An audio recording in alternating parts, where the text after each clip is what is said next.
नमस्कार, Vande Mataram.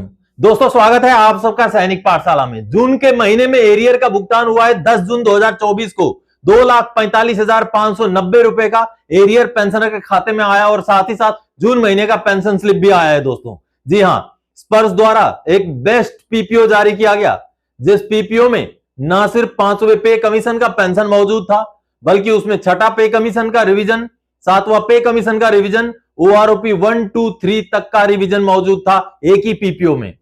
Best PPO जारी किया गया स्पर्श द्वारा और उसका भुगतान 2,45,000 रुपए का आगे कर दिया गया। अभी 10 जून की बात है, जिसके बारे में आगे मैं पीपीओ भी दिखाऊंगा और जो भुगतान हुआ है वो भी आपको दिखाऊंगा। दोस्तों, इसके साथ ही साथ एजीआई का जो एक्सटेंडेड इंश्योरेंस स्कीम का पैसा पूर्व सैनिक की मृत्यु पर घर वालों को मिलता है, अगर वो उस पीरियड के बीच में अगर पूर्व सैनिक की मृत्यु ना हो तो वो जो पैसा कटा होता है इंस्टॉलमेंट, क्या वो वापस मिलेगा, किन किन को मिलेगा, इसके बारे में आगे जानकारी हासिल करेंगे। दोस्तों, इसके साथ ही साथ एक नया जिला सैनिक बोर्ड की स्थापना हुई है, उसके बारे में भी जानकारी लेंगे। और साथ ही साथ दोस्तों, ईसीएचएस की तरफ से एक महत्वपूर्ण जानकारी दी गई है कि यह जानकारी दोस्तों कैशलेस ट्रीटमेंट और साथ ही साथ रीइंबर्समेंट को लेकर है, जिससे कि अगर आप बगैर रिफरल के अगर रीइंबर्समेंट ले लेते हैं तो कैसे कैशलेस ट्रीटमेंट को लेकर के मुश्किलें आ सकती हैं, उसके बारे में एक चेतावनी दी गई है। तो चलिए आगे बढ़ेंगे आज के इस वीडियो में इन्हीं जानकारियों के साथ। सबसे पहली जानकारी दोस्तों, जैसे आप देख पा रहे हैं, एजीआई का पीरियड खत्म होने के बाद रिफंड कैसे और कितना मिलेगा, किन किन को मिलेगा। जी हां दोस्तों, एजीआई का जो एक्सटेंडेड इंश्योरेंस स्कीम होता है, जो लगभग हर डिफेंस पेंशनर के लिए लागू होता है, रिटायरमेंट के समय पर उसका सर्टिफिकेट भी मिलता है। तो ऐसे में अगर उस लाइफ जो रिस्क कवरेज का पीरियड होता है उसके बीच में अगर पूर्व सैनिक की मृत्यु हो जाए तो उनके घर वालों को पैसा मिल जाता है, लेकिन वो पीरियड निकल जाए तो क्या वो पैसा रिफंड होता है जो आपका काटा गया है? बिल्कुल रिफंड होता है, लेकिन कुछ ही पीरियड के रिटायरीज के लिए ये रिफंड लागू है। चलिए आपको पूरा लिस्ट के साथ दिखाता हूं कि किन किन को ये रिफंड लागू है। लिस्ट देखते हैं।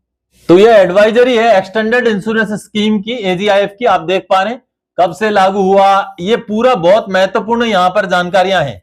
लेकिन मैं आपको रिफंड जो लागू है, किन को रिफंड लागू है, यहां पर आप देखिए ये पूरा लिस्ट है, पूरा चार्ट है, कब से कब तक ये स्कीम शुरू हुआ था। देखिए जैसे कि 1981 से शुरू हुआ था, फिर आगे ये कब कब के पीरियड में कितना कितना इंश्योरेंस का कवरेज है वो भी यहां पर आप देख पा रहे हैं। अधिकारियों के लिए कितना है, जेसीओ जवान के लिए कितना है, ये पूरा आप देख पा रहे हैं।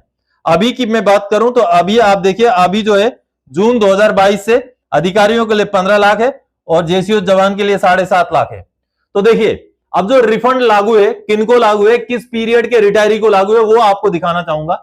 तो यहां पर देखिए रिफंडेबल ऑब्लिक नॉन रिफंडेबल में ये देखिए जो भी नो है, नो का मतलब है आपको रिफंड नहीं होगा। जो रिटायरमेंट के समय पर आपसे काटा गया था, जैसे कि मेरे से 68,000 रुपए काटा गया, मैं जून 2022 का रिटायरी हूं, अब देखता हूं मुझे रिफंड लागू है कि नहीं। इसी तरीके से आपके लिए क्या लागू है वो देखिए। अब देखिए ये जो भी 1 जनवरी 1981 से रिटायरी है, आगे यहां तक नो है। आप देखिए यहां तक नो है, यहां से फिर यस शुरू हुआ है। देखिए अब यहां तक नो है, यानी कि जुलाई 2010, 30 जुलाई 2010 तक के रिटायरीज को, उससे पहले के रिटायरीज को रिफंड लागू नहीं है, वो नॉन रिफंडेबल है।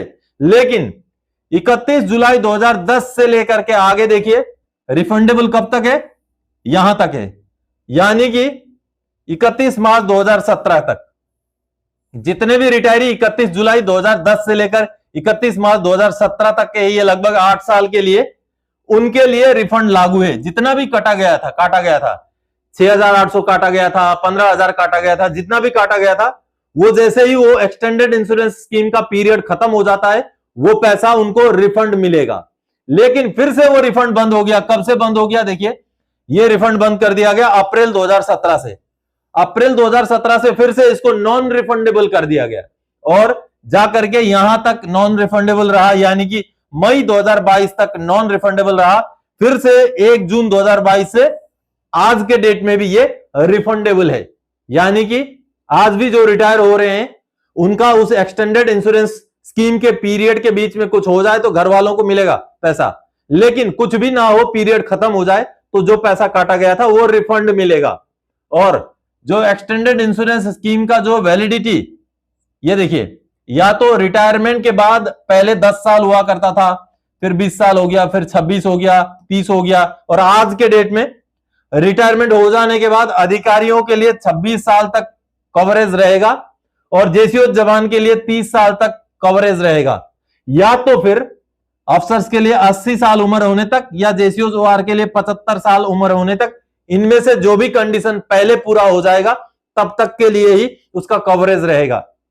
यानी कि मान लीजिए कोई जवान अगर 40 साल में रिटायर हो जाते हैं तो उनके लिए कहां तक होगा, 40 साल की उम्र में रिटायर हो जाते हैं तो उनका उम्र 70 साल होने तक ही उसका वैलिडिटी रहेगा। ये 75 साल वाला कंडीशन फिर काम नहीं करेगा। तो इस तरीके से होता है। तो आपने अभी देख लिया दोस्तों कि किन को रिफंडेबल है और किन के लिए नॉन रिफंडेबल है। चलिए अब आगे बढ़ते हैं अगली जानकारी की ओर। और अगली जानकारी है दोस्तों, खुशखबरी, स्पर्श ने निकाली बेस्ट पीपीओ, सब कुछ रिवाइज कर दिया और जून के पेंशन से पहले ही खाते में 2,45,590 का एरियर मिला। साथ में दोस्तों पेंशन स्लिप भी आया है जून 2026 का। सबसे पहले तो ये सामने आप पेंशन स्लिप देखिए, ये वही पेंशन स्लिप है जिसमें पेंशनर को 2,45,590 रुपए का एरियर का भुगतान हो चुका है। अब ये जून के महीने का ही पेंशन स्लिप है। और साथ ही साथ ये मैसेज आप देखिए, 2,45,590 रुपए का जो भुगतान है, जो पेमेंट है, उनके खाते में क्रेडिट हो चुका है। लेकिन ये सारा क्रेडिट होने से पहले पेंशनर का एक पीपीओ निकला था।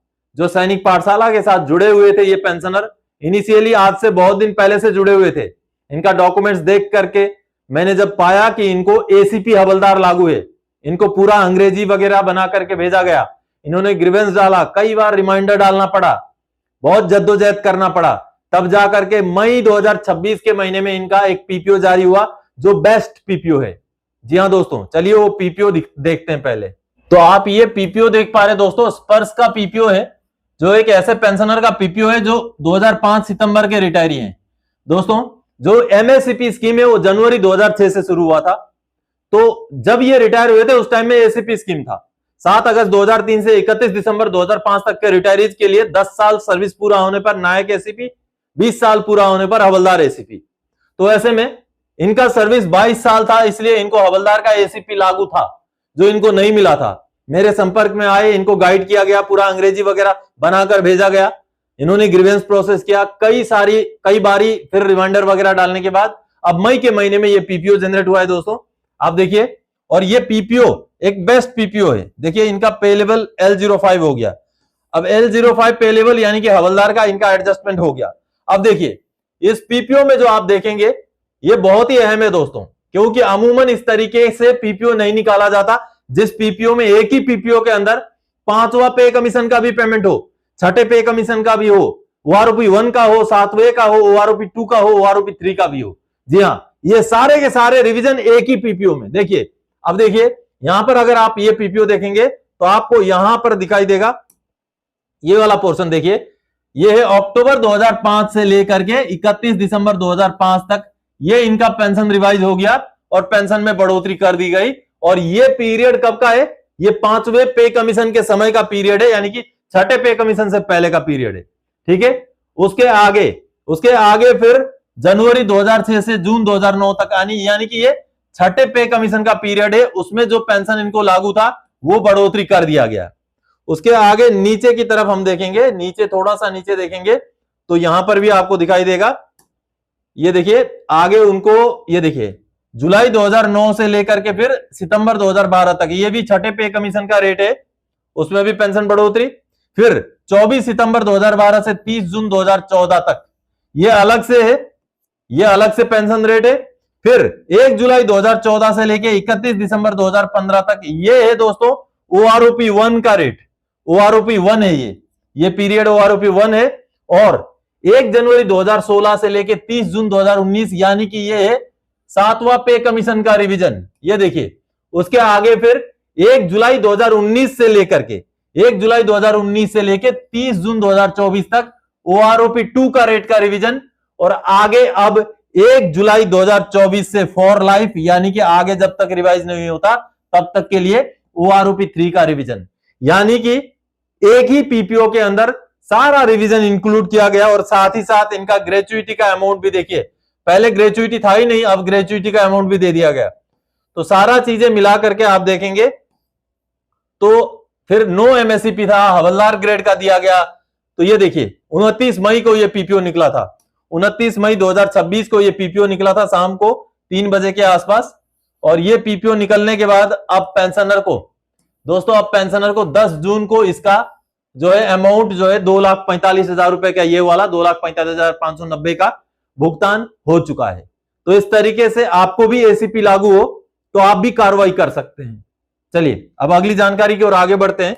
और अगली जानकारी है दोस्तों ईसीएचएस की अहम सूचना, बिना रिफरल के क्लेम से कैशलेस में हो जाएगी दिक्कत। जी हां, एक लेटर जारी किया गया जिसमें कैशलेस ट्रीटमेंट और साथ ही साथ जो रीइंबर्समेंट क्लेम होता है उसको लेकर के एक अहम जानकारी, एक अहम चेतावनी जारी की गई है। उस लेटर को देखते हैं दोस्तों। ईसीएचएस में रीइंबर्समेंट और कैशलेस ट्रीटमेंट को लेकर के एक महत्वपूर्ण जानकारी रीजनल सेंटर ईसीएचएस कोची द्वारा साझा की गई है, जिसमें आप देख पा रहे हैं ये लेटर जो है 4 जून 2026 का है। Individual reimbursement claim for plan treatment, यानी कि कोई भी मरीज जब प्लानिंग के तहत बगैर रिफरल के एम्पेनल हॉस्पिटल में ट्रीटमेंट करवा लेते हैं, इलाज करवा लेते हैं, उनका क्लेम तो हो जाता है, लेकिन बाद में उस क्लेम की वजह से बाकी मरीजों को दिक्कत आ सकती है। उस तरीके की जानकारी यहां पर दी गई है। It has been observed that concerned that ECHS beneficiaries are undergoing planned treatment in empaneled HCOs without obtaining the requisite referral and then requesting for reimbursement, which is contrary to the existing policies and guidelines on the subject। यानी कि बगैर referral के treatment करवा लेते हैं और उसका bill ला करके जो है क्लेम करने के लिए रिक्वेस्ट करते हैं, जो कि गाइडलाइन के हिसाब से, जो कि रूल के हिसाब से गलत है। आगे बताया गया empanel HCOs are mandated to provide treatment on a cashless basis, क्योंकि जो एम्पेनल हॉस्पिटल्स होते हैं वो कैशलेस बेसिस पर ही ट्रीटमेंट करने के लिए ऑथराइज हैं। यानी कि आप रिफरल कराएंगे, जाकर ट्रीटमेंट कराएंगे, आपका ईसीएचएस कार्ड के तहत उसको स्वाइप करके आपका भुगतान होगा, यानी कि कैशलेस होगा। एनी डिनायल ऑफ ट्रीटमेंट और cashless services by an empanel hospital is to be treated as violation of the memorandum of understanding, यानी कि अगर कोई भी हॉस्पिटल कैशलेस ट्रीटमेंट से मना करे तो उनको रूल के खिलाफ जो उनके साथ करार हुआ है उसके खिलाफ माना जाएगा।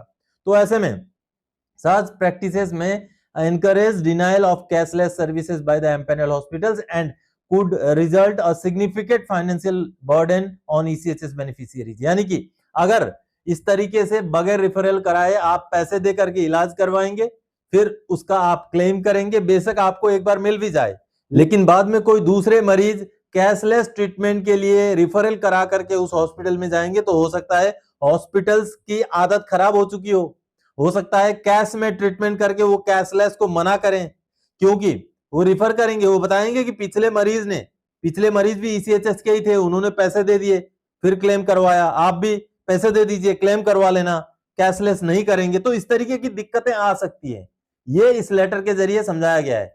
इसीलिए आप अगर क्लेम भी करना चाहें या कैशलेस ट्रीटमेंट करना चाहें, दोनों में के लिए आपको रिफरल जरूरी है। और रिफरल के केस में वैसे भी आप रिफर करवाइए, आपका ईसीएचएस का कार्ड लीजिए और जाकर के एम्पेनल हॉस्पिटल में कैशलेस ट्रीटमेंट करवाइए। इस तरीके की जानकारी इस लेटर के जरिए दी गई है दोस्तों। तो आप सबने देखा, आप भी ईसीएचएस के लाभार्थी हैं तो इन गाइडलाइंस को जरूर ध्यान रखें। चलिए अब अगली जानकारी दोस्तों, एक और नया सैनिक कल्याण कार्यालय की स्थापना हुई, पेंशनर्स को होगी सहूलियत। जी हां दोस्तों, एक नई सैनिक कल्याण कार्यालय यानी कि जो जिला सैनिक बोर्ड हम जिसे कहते हैं उसकी स्थापना हुई है, और ये हुई है कटिहार में। ये खबर आप देखिए, कटिहार, पूर्णिया, किशनगंज और अररिया एरिया के लिए, उस क्षेत्र के लिए ये एक अच्छी खबर है।